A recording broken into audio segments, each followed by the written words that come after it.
Есть ли татарские мотивы в программе, которую вы приготовили испанцам?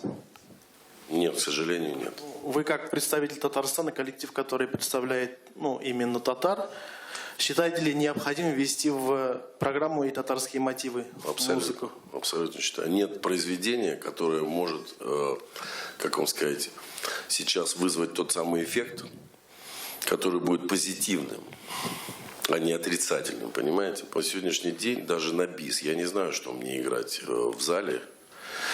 Просто если мы что-то сыграем, и это будет не воспринято, то, что написано в Татарстане, понимаете? То, что будет воспринято не, как вам сказать, без энтузиазма, понимаете? Я проверял не один раз. Понимаете, за это время я переиграл огромное количество татарской музыки. Я могу сказать, что нет сочинения, которое может взорвать. За рубежом я не имею права, так сказать, навязывать продавцам залов и людям, которые устраивают эти концерты. Я им не могу предлагать программу, которую они не примут, понимаете?